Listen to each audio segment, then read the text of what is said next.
शव माता का है गणेश जी की सुनाई जाएगी वही। हाँ बुढ़िया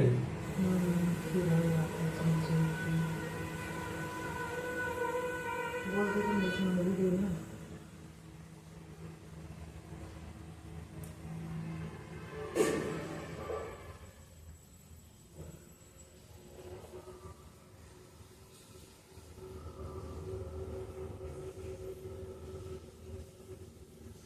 तो अभी हम ना पूजा कर रहे हैं, हाँ कहानी सुना रहे हैं, हाँ।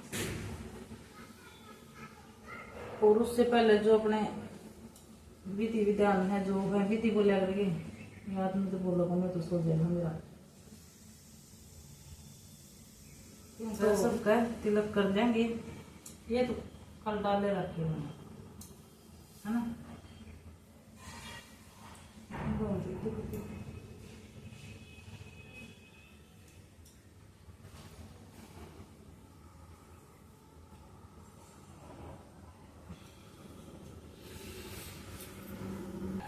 राम राम जी, नमस्कार जी।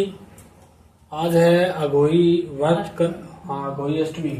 और अघोई अष्टमी का व्रत है, पिंकी जी ने कर रखा है पुत्र प्राप्ति या पुत्र की मतलब संतान की लंबी आयु के लिए व्रत किया जाता है। और लगभग हमारे यहाँ हरियाणा में तो सभी महिलाएं करती हैं, तो पिंकी जी ने भी कर रखा है। अभी इसमें क्या होता है, करवा चौथ की तरह ही कहानी सुनते हैं और फिर व्रत में जो जलपान ग्रहण करते हैं शाम के समय। करवा चौथ के दिन हम चांद देखते हैं और यहाँ देखते हैं तारी देखते हैं, जो फर्स्ट जो तारा जो निकलता है उसको देखते हैं। तो उसके बाद अर्घ दे करके जो है ना फिर जलपान ग्रहण करते हैं। तो अभी हम कथा करेंगे। अभी मैं इनको एक कथा सुनाऊंगा। पहले सुनाऊंगा अहोई माता की, शव माता की, उसके बाद में सुनाऊंगा गणेश जी की। तो वीडियो पर अब चलते हैं और कहानी सुना देते हैं, क्योंकि ऑफिस टाइम भी रहता है। तो पिंकी जी भी बोलेंगी कि ऑफिस में फिर बिना ब्रेकफास्ट किए चले जाओगे आप। तो आइए अब कहानी सुनते हैं। आप भी सुन लीजिए, आपने भी व्रत किया होगा, फास्ट कर रखा होगा अहोई माता का।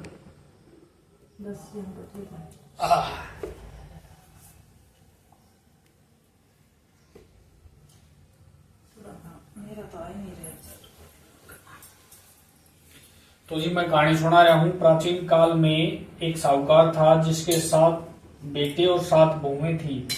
इस साहूकार की एक बेटी थी जो दीपावली में ससुराल से मायके आई हुई थी। और दीपावली पर घर को लीपने के लिए 7 बहुएं मिट्टी लेने के लिए जंगल में गई, तो ननद भी उनके साथ चली गई। साहूकार की बेटी जहाँ मिट्टी काट रही थी यानी खोद रही थी, उस स्थान पर शाही या जो शेज बोलते हैं, अपने 7 बेटों के साथ रहती थी। मिट्टी काटते हुए गलती से साहूकार की बेटी की खुरपी के चोट से साहू का एक बच्चा मर गया। इससे क्रोधित होकर साहू बोली, मैं तुम्हारी कोख बांधूंगी। साहू के वचन सुनकर साहूकार की बेटी अपनी 7 भाभियों से एक एक करके विनती करती है कि वह अपने बदले अपनी कोख बंधवा ले। सबसे छोटी भाभी ननद के बदले अपनी कोख बंधवाने के लिए तैयार हो जाती है। इसके बाद छोटी भाभी के जो भी बच्चे होते वे 7 दिन बाद मर जाते।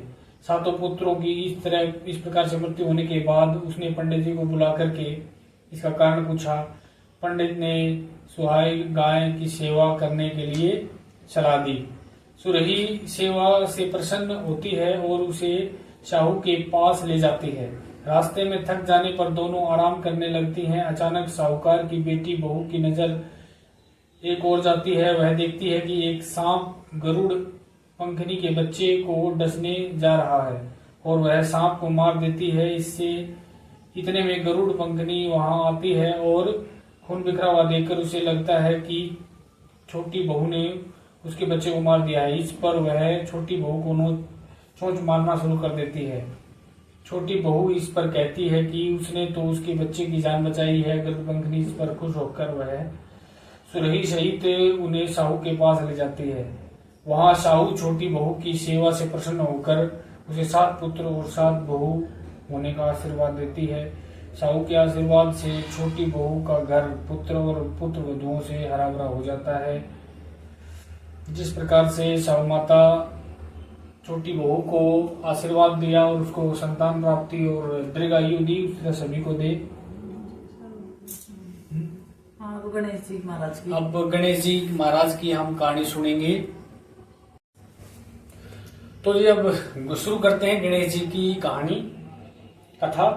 एक बार गणेश जी एक लड़के के वेश में नगर में घूमने निकले। उन्होंने अपने साथ में एक चुटकी भर चावल और चुल्लू भर दूध लिया। गणेश जी को नगर में घूमते हुए जो मिलता उसे वे खीर बनाने का आग्रह करते, बोलते माई खीर बना दे।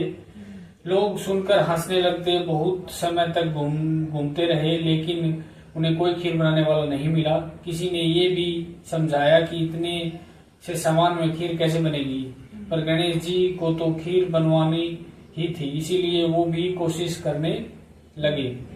अंत में गरीब बूढ़ी अम्मा ने उन्हें कहा, बेटा चल मेरे साथ, मैं तुझे खीर बनाकर खिलाऊंगी। गणेश जी ने उस बूढ़ी औरत के साथ चले गए। गणेश जी बूढ़ी अम्मा ने उसे चावल और दूध लेकर एक बर्तन में उबालने चढ़ा दिया। गणेश जी से ले लिया और चावल और दूध चढ़ा दिया। दूध में ऐसा उफान आया कि बर्तन छोटा पड़ने लगा। बूढ़ी अम्मा को बहुत आश्चर्य हुआ लेकिन उसको कुछ समझ में नहीं आया। अम्मा ने घर का सबसे बड़ा बर्तन रखा, वो भी पूरा भर गया। खीर लगातार बढ़ती जा रही थी, उसकी खुशबू भी धीरे धीरे चारों तरफ फैल रही थी। खीर की मीठी मीठी खुशबू के कारण अम्मा की बहू के मुंह में पानी आ गया। उसने खीर खाने की तीव्र इच्छा होने लगी।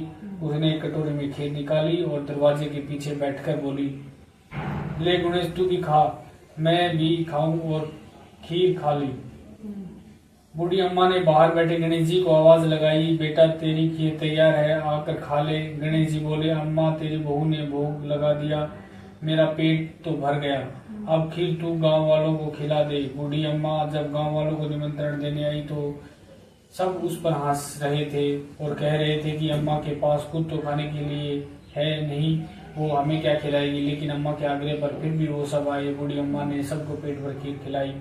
ऐसी स्वादिष्ट खीर किसी ने आज तक नहीं खाई थी। सभी ने तृप्त होकर खीर खाई, लेकिन फिर भी खीर खत्म नहीं हुई, भंडारा भरा ही रहा। ये गणेश जी महाराज, जैसे खीर का भगोना भरा रहा, वैसे सबके घर में भंडारा सदा लगा रहे। जो बोलो जय श्री गणेश, जय हो गणेश महाराज। तो ये कथा हमने सुन ली है और अभी हम दिखाएंगे सूर्य ने ये जल, जो ये जल है ये सूर्य ने कुछ दाने है ना, मैं रख लूंगी दुपट्टा में बांध कर ना। तो चला छत पे हाँ सूर्य टूटे है, चलो छत पे मिलते हैं। तो जी फाइनली आ गए छत पे और अभी तो जी सूर्य देव ने वो जल चढ़ाई थी मैं, और वह फिलप है ना बनी नहीं है, धूप में दिख नहीं रही थी। हमने सोची वहां बन रही है, नील जी ने भी यही सोचा था कि बन रही है, लेकिन वह बनी नहीं थी। अभी देखी तो नहीं मिली। तो अभी मैंने है ना वो मिनस दिया जो जिठानी ने दिया करे है, ऑफिस की तैयारी चल रही है यहाँ पर, तो जो जिठानी दिया कर वो मिनस कर रख दिया है मैंने, और जाएंगे तब दे देंगे। तो आज की यह कथा थी, कैसी लगी ओई माता की पूजा।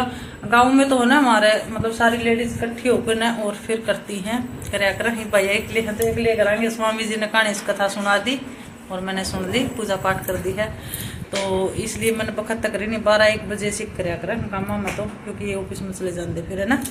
तो आज का वीडियो कैसा लगा कमेंट करके जरूर बताएं। ओई माता के लिए ना हाँ किन किन ओई माता का व्रत करे हैं, किस तरह करे हैं, अपने अपने वो बताएं कमेंट में, क्योंकि हर जगह अलग अलग रूल हैं, अलग अलग तरीके से मनाओ हैं। तो हमारे हरियाणा में तो इसी तरह मनाओ हैं। तो कमेंट में जरूर लिखना और अपना प्यार सपोर्ट इसी तरह बनाए रखना। मिलते हैं। और हाँ, शाम के जो अर्घ देने की शाम के खान पीन का के वो है, और अर्घ दिया कर तारे ने किस तरह वो शाम ने बनावांगे हमें, वो अलग से आएगा। आज बृहस्पतिवार शुक्रवार को आएगा वो वीडियो। तो मिलते हैं कल नेक्स्ट वीडियो में। जय होई माता, अपनी कृपा सब पे बनाए रखें, बच्चों पर सभी पर आशीर्वाद अपना होई माता इसी तरह बनाए रखें। और भूल चुको तो माफ करना, होई माता से भी यही प्रार्थना करती हूँ।